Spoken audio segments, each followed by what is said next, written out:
Please subscribe my channel Bong English Tutorial, pushing the red and then bell button. Thank you. Assalamu alaikum. Today we will discuss about the textual grammar of lesson 5. Our runaway kite. Page number 47. Class 10 page number 47.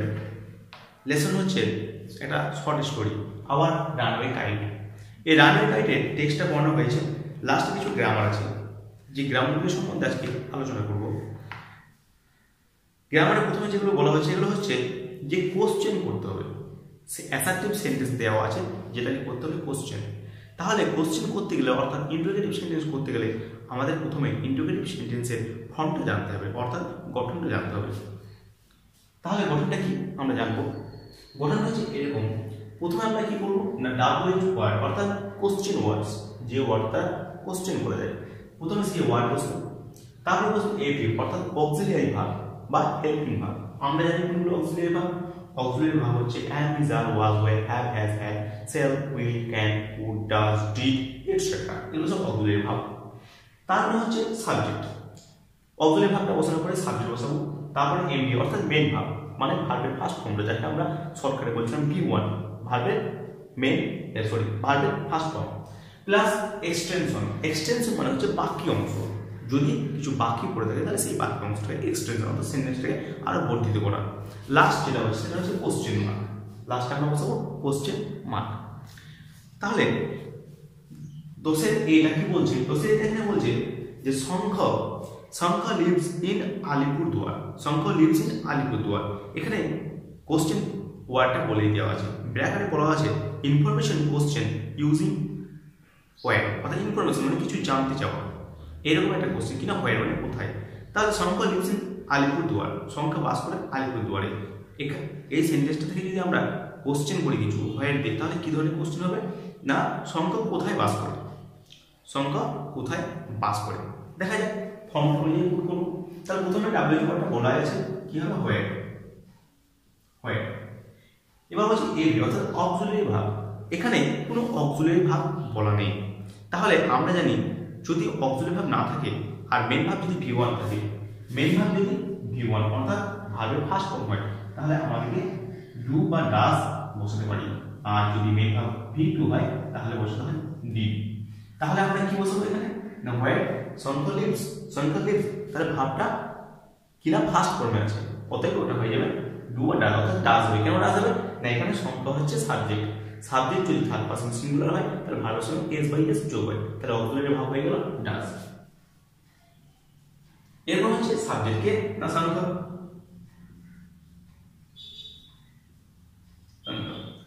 তারপরে কি না main ভার্বটা বসতে হবে। এখানে main ভার্বটা কি আছে leave, আমরা এই ভার্ব মেইন ভার্বের সঙ্গে লিভ আর কোশ্চেন মার্কে এস বাই এস যোগ করব না, যেটা যোগ করা সেটা অক্সিলিয়ারি ভার্বের সঙ্গে যোগ করব।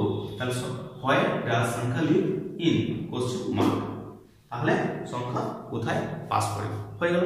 নেক্সট, তাহলে আগেরটা দেখলাম কি না যদি অক্সিলিয়ারি ভার্ব না থাকে তাহলে এই যে ফর্মটা বললাম সেটা অক্সিলিয়ারি ভার্ব না থাকলে কি হয়, আমাদেরকে ভার্বটা ফার্স্ট ফর্মে থাকলে ডু বা ডাজ আর সেকেন্ড ফর্মে থাকলে আমাকে ডিড নিতে হয়। সেক্ষেত্রে কি হয় তুমি WH কোশ্চেন হয়, তারপরে কি হয় না তারপরে বসাতে হয় অক্সিলিয়ারি ভার্বটা হয় ডু ডাজ অথবা ডিড, সেটা ভার্বের ফর্মের উপর ডিপেন্ড করে। তারপর সাবজেক্ট, তারপরে ভার্বের ফার্স্ট ফর্ম। এরপর যদি অক্সিলিয়ারি ভার্ব দেওয়া থাকে সেন্টেন্সের মধ্যে, সেক্ষেত্রে কিন্তু আমরা যখন সাবজেক্ট পর মেইন ভার্বটা লিখছিলাম এখানে, সেক্ষেত্রে আর মেইন ভার্বটা হয় না। সেক্ষেত্রে কি হবে না এখানে যে ভার্বটা দেওয়া থাকে সেই ভার্বটাকে আমরা সেই ফর্মটাকে পুট করব। অতএব auxiliary verb do does did থাকলে সবসময় মেইন ভার্ব বসে, কিন্তু ডু ডাজ আর ডিড না থাকলে যেমন am, is, are, have, has, had এইসব যদি থাকে সেক্ষেত্রে কিন্তু এই মেইন ভার্বটা কিন্তু আর V1 এ থাকে না। সেক্ষেত্রে কি হয়ে যায় যেরকম ফর্মে থাকে V3 ম্যাক্সিমাম ক্ষেত্রে হয়। দেখা যায় কি হয় সেরকম একটা হচ্ছে দশের বিটা, they have gone to a picnic, they have gone to a picnic, তারা পিকনিকে গিয়েছে। এটাকে ইন্টারোগেটিভ সেন্টেন্স করতে বলেছে কি ইউজিং হোয়ার, হোয়ারটা বলে দিয়েছে, তার মানে কোথায়, কোথায় দিয়ে এটাকে এটা কোশ্চেন করতে হবে। তা they have gone to a picnic, তারা পিকনিকে গিয়েছে, তারা কোথায় পিকনিকে গিয়েছে, তারা কোথায় পিকনিকে গিয়েছে। তাহলে প্রথমে আমরা কি বসাবো হোয়ার, WH আর হোয়ার, তারপর আমরা কি বসাবো না অক্সিলিয়ারি ভার্ব এখানে অলরেডি অক্সিলারি ভার্ব দেওয়া আছে, যেটা বললাম আমি, হ্যাভ, দে হ্যাভ। তারপর হচ্ছে সাবজেক্ট অর্থাৎ দে, তাহলে হোয়ার হ্যাভ দে, সাবজেক্ট বসে দিলাম। এখানে ভাবটা কি আছে না, gone, to a picnic, to a picnic question mark. তাহলে কি হলো, where have they gone to a picnic, তারা কোথায় পিকনিকে গেছে।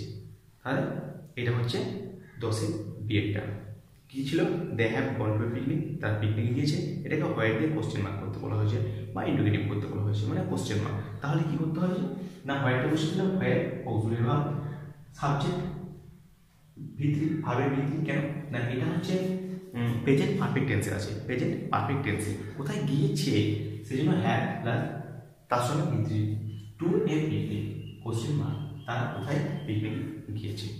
Next, I went to school yesterday, simple question using did. এটা আবার ডিড, আগে যেটা বললাম ডিড, ডিড দিয়ে করতে হবে। তাহলে I went to school yesterday, এখানে কিন্তু কোশ্চেন মার্ক দিয়ে করার দরকার নেই, মানে প্রথমে কোশ্চেন মার্ক বসানোর দরকার নেই। তাহলে ডিড কি, তাহলে আমরা প্রথমে ফর্মটা ছিল কোশ্চেন মার্ক, তারপর অক্সিলারি ভার্ব, এখানে আমরা কোশ্চেন মার্ক বাদই দিলাম। তাহলে ফর্মটা শুরু হয়ে গেল বাদই দিলাম অক্সিলারি ভার্ব থেকে। কি হবে না, I went to school yesterday, আমি গতকাল স্কুল গিয়েছিলাম। এটা যদি ডিড দিয়ে কোশ্চেন করা হয় তাহলে কি হবে, আমি গতকাল স্কুল গিয়েছিলাম, আমি গতকাল স্কুল গিয়েছিলাম, এই ধরনের একটা কোশ্চেন আসবে, simple question.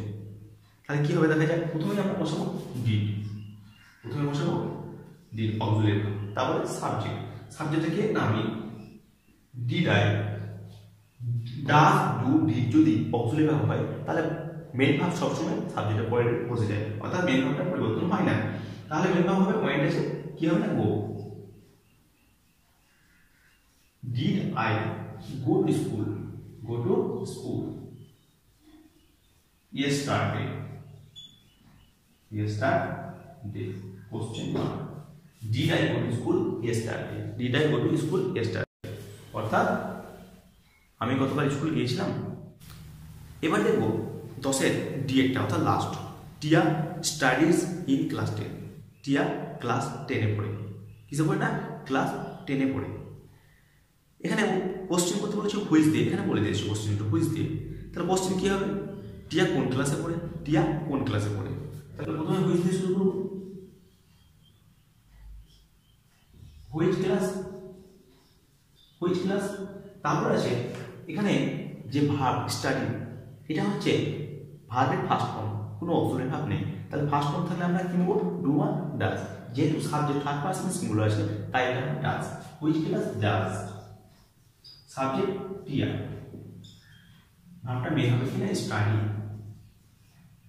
Study in question mark, which class does টিয়া স্টাডি ইন, টিয়া কোন ক্লাসে পড়ে, বুঝা গেল, টিয়া কোন ক্লাসে পড়ে।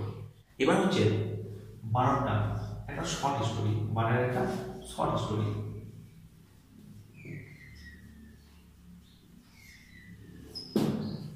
12 একটা শর্ট স্টোরি যেটা হচ্ছে crow sitting on a tree, piece of meat in its beak, fox passing under the tree wants the meat, asks the crow to sing, crows keep meat under its feet and sing, full fox lives। এখানে হচ্ছে কিনা এই গল্পটা আমরা অনেক পড়েছি, কিন্তু এটা উল্টো। এখানে একটা কাক থাকবে, কি করবে না, গাছের মধ্যে বসে থাকবে একটা খণ্ড মাংসের পিণ্ড দিয়ে। একটা ফক্স অর্থাৎ শিয়াল সেটা দেখতে পাবে এবং তাকে বলবে কি না, সে তার গান খুব পছন্দ করে এবং গান করতে বলবে। এখানে একটা বুদ্ধিমানের ভূমিকা পালন করবে কে না, ক্রোটা। সে কি করবে না, মাংসটা প্রথমে পায়ের মধ্যে চাপা দিয়ে গানটা করবে, তারপরে কি হয় না, ফক্সটা বোকা হয়ে রয়ে যাবে। বেশ, এখানে শর্ট স্টোরিটা আমি ইংলিশে দিয়ে দিচ্ছি, তোমরা খাতায় টুকে নিও, কেমন। So it is enough for today. We will meet the next class. Thank you.